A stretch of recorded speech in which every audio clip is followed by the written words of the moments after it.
Hey guys, today I'm going to show you how to mount an alcohol ink artwork onto a panel so that you can prep it for resining. So these are the tools. You need the panel, you need a brayer, something to spread the paste with, a blade, and that's a catalyst tool with zigzags on it. Just something like a fine tooth comb or something would work. You could even use your finger if you really wanted to. Some baking paper as well, and of course you need the artwork. This is just a little homemade viewfinder.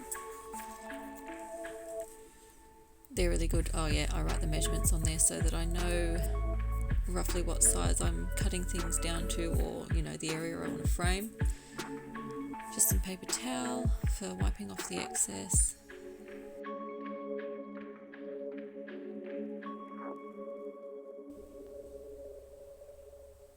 Okay, so here I will be deciding which area that I'm going to be trimming it down to. I mean, overall the piece is pretty, but yeah, I had plans on focusing on just one certain area. So check your measurements, or do that, because that works too.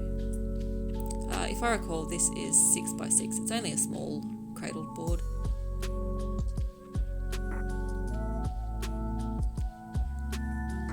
Pick which way you want to put it and pick your area.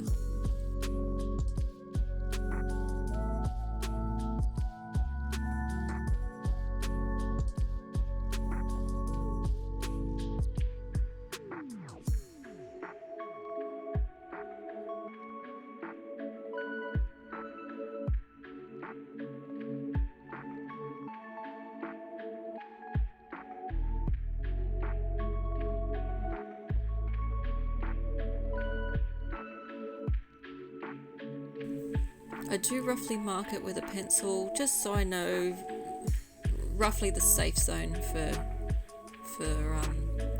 where I want to lay it on the board. Or if you like to pre-cut your work first, I would always recommend that you keep it larger than the panel. It gives you room for error, so definitely don't cut it to size straight away. I don't think so anyway. I mean, of course do you, but I like to mark things and just give myself a guide.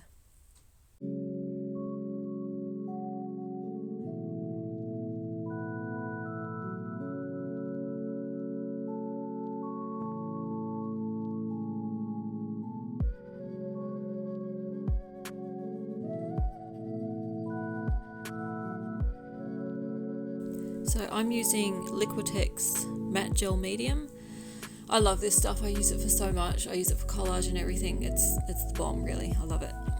You want a nice thick layer because you need it to stay wet all over before you, or until you're ready to glue it. So if you just do thin coats, the edges and things like that will start to dry, and then you run the risk of getting like air pockets and things like that, or poor adhesion. So you don't want to do that. And now I use the comb just to create ridges. This helps to remove a crazy amount of excess, because when you adhere the piece, you are pressing it down. So of course it gives somewhere for all the gel medium to run, because it can get a little bit slippery if you're a bit too, firm-handed. So make sure you get all the edges too. That's me making sure the edges are covered. You don't want, like I say, you don't want any patches where the gel medium starts to dry, because the artwork will lift away.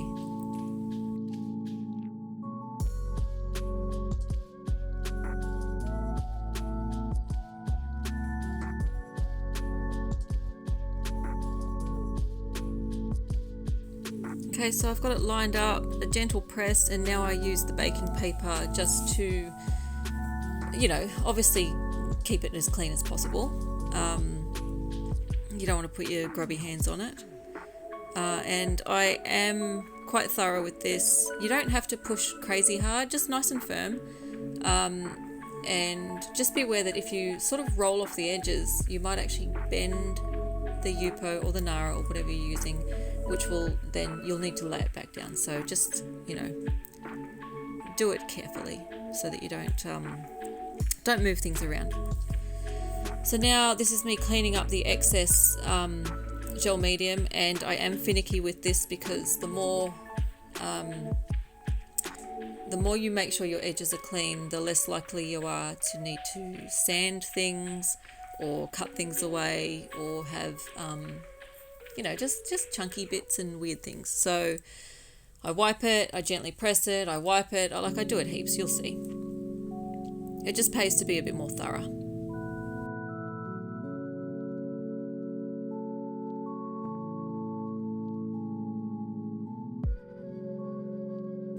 So now it's time to weigh it down. That's a nice firm flat piece of MDF. You don't want to put it on any rustic timber tables and things like that. You want a nice flat surface because again you want the adhesion to be really smooth and really pristine. So I weigh it down with some books and leave it for about a day so that the gel medium can glue it in place and that it's nice and set for taping and trimming and all that sort of stuff.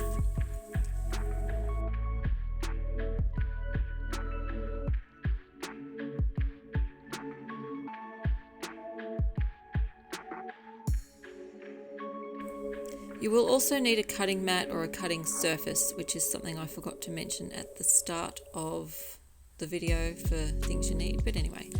So just check everything's nice and stuck down. Don't pull at it. You can just give it a little flick and make sure that it's in place. And then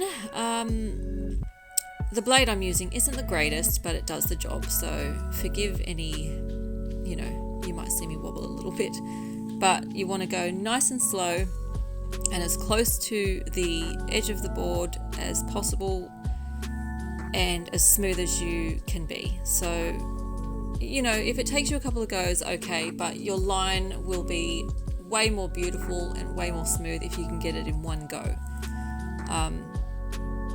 You know, some of this took me a couple of goes, which you'll see, I'll show a portion that needs trimming a little bit later. But yeah, nice and firm so that you can get it done in one cut is the best.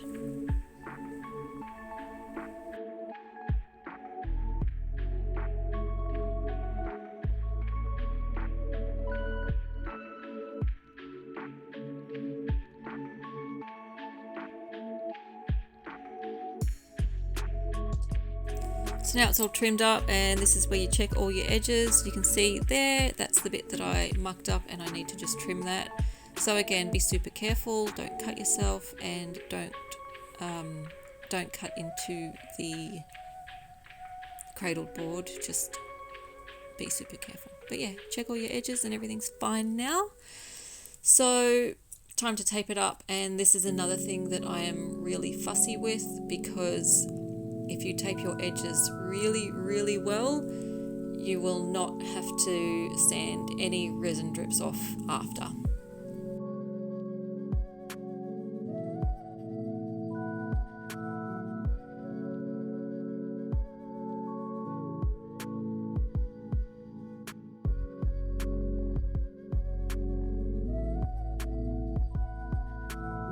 I always like to have the resin go over the edge of that top panel, so I use that as my guide. And burnish, burnish, burnish. I cannot say it enough. This is what I mean when I say, you know, pay attention to how well you tape it. Press it firmly, rub it with the back of a bloody spoon, I don't care, just do it heaps and heaps of times. Because again, the more you do it now, the less fussing you have to do when the resin stage is upon you. And that little bit I'm trimming off. Make sure you cut the ends of your tape off so that you don't have any bunched up bits, because again, that will just be a channel for the resin to leak through, so make sure that that's smooth as well. So yeah, again, burnish, burnish, burnish. I will just keep saying it. Make sure you do it a lot of times, and you know, your resin job will be really, really good if you don't skip this step.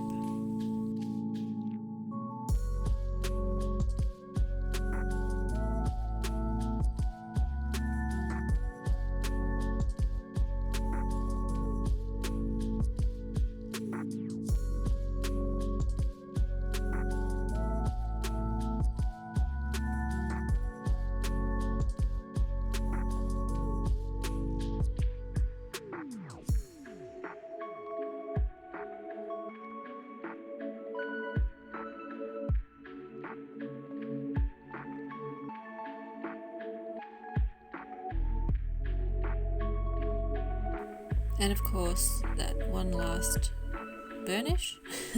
You're going to get sick of me saying that word, but I don't care because it's how you get a really nice resin job. So obviously check everything, make sure your edges are nice and trim and smooth.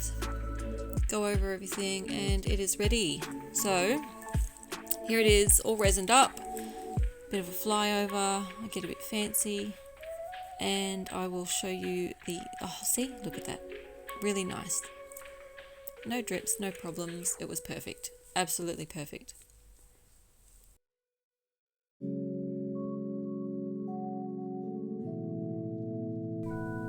Anyway guys, thanks for checking it out. Let me know if there's anything that you feel I didn't explain well or that I glossed over, and I will happily help.